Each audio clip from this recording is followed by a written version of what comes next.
আসসালামু আলাইকুম। আজকে মধ্যরাতে অনেক বৃষ্টিপাতের কারণে আমাদের বাংলাদেশে প্রচুর জেলায় এবং বিভিন্ন জেলায় এই বন্যা হচ্ছে এবং ধরা গিয়েছে যে কুমিল্লা এবং নোয়াখালী ফেনীতে আমাদের অনেক বন্যায় ক্ষতিগ্রস্ত হয়েছে। তাই এই বন্যাতে সাহায্যের জন্য হাত বাড়াচ্ছেন আসুন্না ফাউন্ডেশন এবং তার সাথে অনেক মানুষ আছেন এবং সেই সাথে আছেন অনেক কন্টেন্ট ক্রিয়েটর, তার সাথে আছেন পুরো পাবলিক এবং জনগণ। সেই জনগণের মাঝখানে ছোট্ট একটি দল গঠন করেছে আর্মি। নতুনভাবে আর্মিরা যোগদান দিয়েছেন এবং আর্মিরা অনেক সাহায্যের কাজ করতেছে এবং অনেকেই যারা বন্যায় ক্ষতিগ্রস্ত হয়েছে তাদেরকে ত্রাণ বিতরণ করতেছেন এবং অনেক টাকা পয়সা দিয়ে হাত বাড়াচ্ছেন। সেই সাথে আরও নতুন খবর আছে যে আমাদের বাংলাদেশের প্রত্যেকটা জেলায় ইন্ডিয়ার যে হাতছানি, সেই হাতছানিতে ইন্ডিয়ার বাঁধগুলো ছেড়ে দিয়েছেন বাংলাদেশে। শেখ হাসিনা মোদিকে বলছেন যে এবার যদি বাংলাদেশটাকে ধ্বংস করা যায় তাহলে আমার স্বপ্ন পূরণ হবে এবং সেই সাথে মোদি হাত বাড়িয়ে তার সাথে হাত মিলিয়ে ইন্ডিয়ার বাঁধগুলো ছেড়ে দিয়েছেন। ইন্ডিয়ার বাঁধ ছাড়াতে সিলেটে এবং অনেক পানি প্রদূষণ হয়েছেন এবং সেই সাথে সিলেটও বন্যায় বাঁচতে পারে। সিলেট না বেশে সেই সাথে বন্যা হয়েছে কুমিল্লাতে। আমাদের আজকের নতুন খবর জানা যাচ্ছে যে মোদির সাথে শেখ হাসিনার সম্পর্ক রয়েছে। সেই সম্পর্ক মিলতে আমাদের বাংলাদেশকে ধ্বংস করতে চাই শেখ হাসিনা। সেই সাথে তার সাথে হাত বাড়িয়ে বাংলাদেশকে ধ্বংসের দিকে এগিয়ে নিয়ে যাচ্ছে মাননীয় হাসুয়াপা শেখ হাসিনা। সেই সাথে অনেক খুশিও প্রকাশ করেছে মাননীয় প্রধানমন্ত্রী শেখ হাসিনা। শেখ হাসিনা বলেছেন যে বাংলাদেশ যদি ধ্বংস হয় তাহলে আমার লাভ হবে, আমার ক্ষতি হবে না, কারণ আমি বাংলাদেশের মানুষের জন্য কত কিছু করেছি কিন্তু তারা আমাকে কোনো মূল্যায়নই করেনি। সেই সাথে আমাদের আর্মি যে বাহিনী আছে এবং উদ্ধারকারী যে বাহিনী আছে তারা মিলিতই কাজ চালিয়ে যাচ্ছে আমাদের বন্যাত আহতদের সাথে এবং আহতদেরকে অনেক উদ্ধারের কাজ চালিয়ে যাচ্ছে আমাদের আর্মি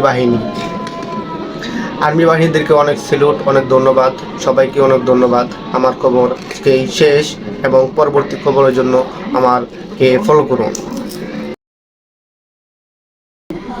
শুরু করতেছি মহান সৃষ্টিকর্তার নামে, যিনি পরম করুণাময় এবং অত্যন্ত দয়ালু। আমার নাম ব্যারিস্টার সুমন সাহেব। আমি আছি দেশের বাইরে এবং বিভিন্ন কাজে আটকে গিয়েছি, তাই দেশে আসতে পারছি না। আগের বন্যাতে আমি ছিলাম আপনাদের পাশে, এখন আমি আপনাদের পাশে থাকতে পারছি না, কারণ আমি দেশের বাইরে আছি। আমার দেশের বাহির থেকেও আপনাদেরকে আমি ভালোবেসে যাব, আপনাদেরকে আমি সাহায্যের হাত বাড়িয়ে দেব। আপনারা আমাকে দেশে আসতে দিচ্ছেন না, তারপর আমি আপনাদেরকে মানা করব না যে আমি দেশে আসবো না। আমি অবশ্যই দেশে আসব এবং কিছুদিনের মধ্যেই দেশে আসব এবং আমি ইন্ডিয়াকে বলে দিয়েছি আমার এই বাঁধ যেন আবার বন্ধ করে দেওয়া হয়। আমরা আর এইসব আমরা চাই না। আমরা চাই সুস্থ একটা বাংলাদেশ এবং শান্তিপূর্ণ একটা বাংলাদেশ। আমি চাই আমাদের এই সবাইকে নিয়ে আমি থাকতে। আমি চাই আমাদের এই বন্যা যে ভাইয়ারা আক্রান্ত হয়েছে এবং বন্যায় যে বেশি ঘর বাড়ি যাচ্ছে সেগুলো আবার ফিরিয়ে দিতে। আমি এই জন্যই মানবতার ফেরিওয়ালা। আপনারা আমাকে সবাই চিনেন, আমার নাম ব্যারিস্টার সুমন সাহেব।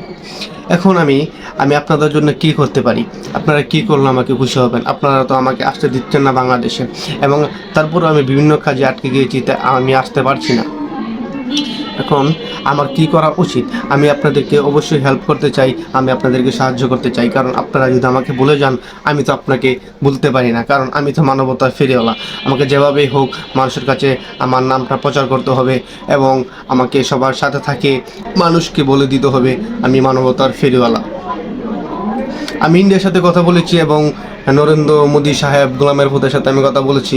সেই মোদী সাহেব বলছে যে আমরা 8 ঘন্টা নয় 14 ঘন্টার ভিতরেই আমরা বাড়তি বন্ধ করে দেব এবং সেটা শুধু আমার কথাই রেখেছি।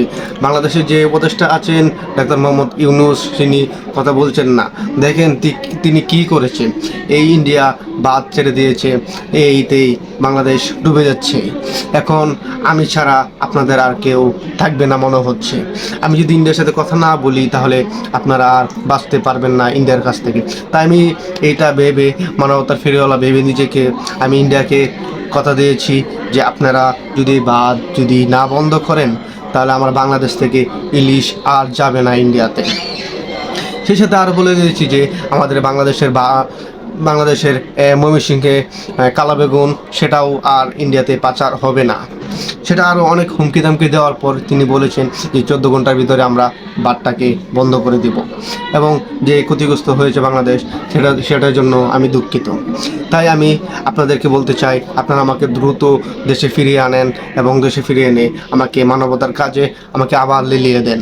আমি আবার আপনাদের সঙ্গে থাকতে চাই এবং আমি আপনাদের সঙ্গে আবার এই সুন্দর একটা বাংলাদেশ করতে চাই। ধন্যবাদ সবাইকে।